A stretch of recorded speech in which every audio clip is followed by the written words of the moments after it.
What is the true cost of pride? Is it merely a flaw of character, a simple vanity? Or can it become a force of nature in itself, a destructive entity so vast that it prefers utter annihilation to a single moment of humility? We build monuments to our ambition, intricate structures of ego and steel, each one a declaration of our own significance. But what happens when two such monuments are built in opposition? When their entire purpose becomes not to exist, but to overshadow the other? When the sound of their greatness becomes a deafening roar of conflict?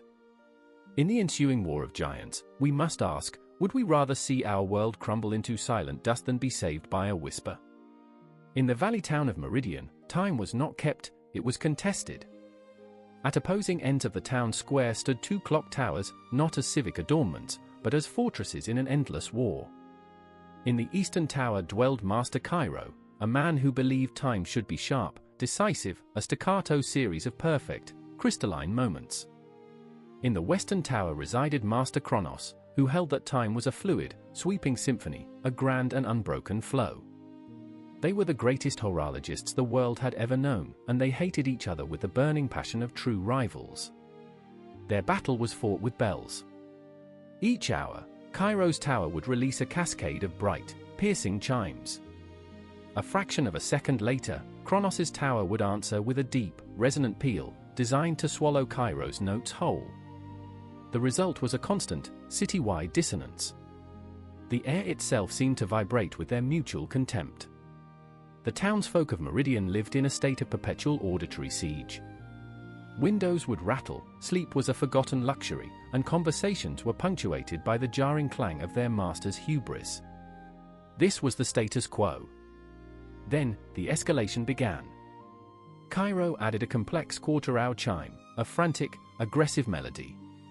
Chronos responded by installing 3 new bells, whose bass notes could be felt in the bones, a rumbling tremor that seemed to emanate from the very earth.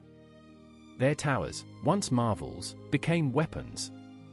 The relentless sonic warfare began to take a physical toll, with hairline fractures appearing in the town's foundations and in the sanity of its people. Amidst this chaos lived Elian, a young apprentice in a quiet workshop, whose job it was to polish the tiny crystal lenses for watchmakers' loupes. He was of no importance.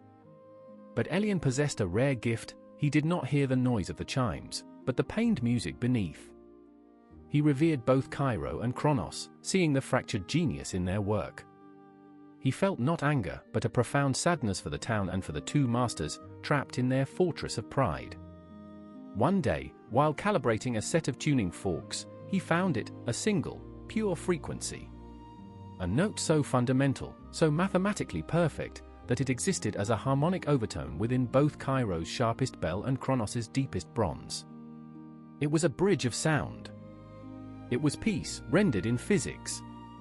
Overcoming his terror of the masters, driven by a simple benevolence for his suffering neighbors, Elian walked into the square. The two masters were there, as they often were, screaming at each other over the latest acoustic outrage. Elian, small and unnoticed, waited for a pause in their fury. He stepped forward, holding not a weapon, but the small, steel tuning fork.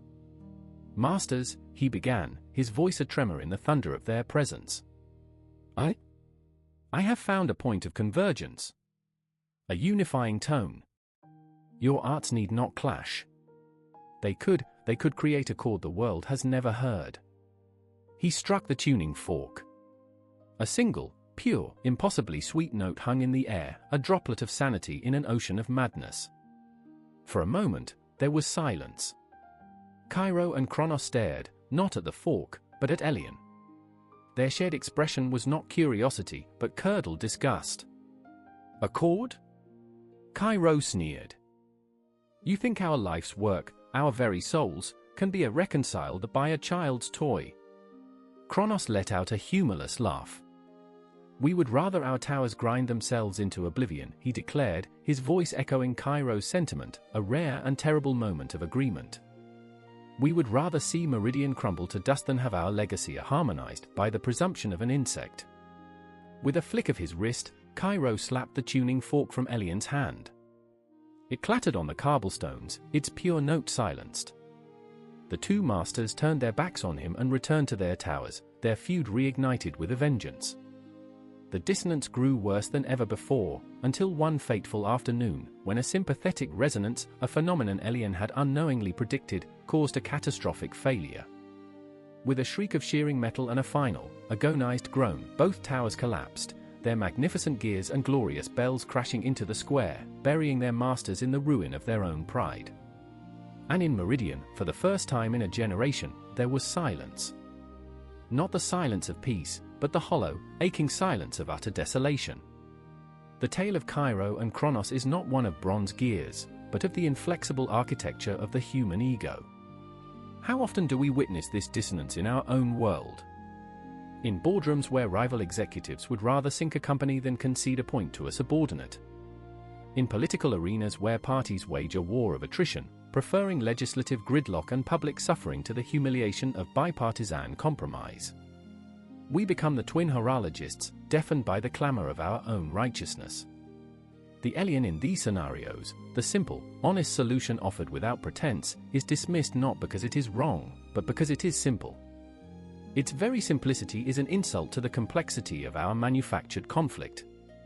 The tragedy is that we would rather reign over the ruins of our own making than share a peaceful kingdom built by a lesser hand.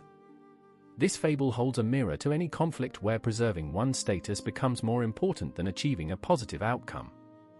For when pride builds the walls of our world too high, it is not the enemy we keep out, but the quiet truth that could have saved us. Remember this, the next time you hear a sound too small to be important. This is Filiarium.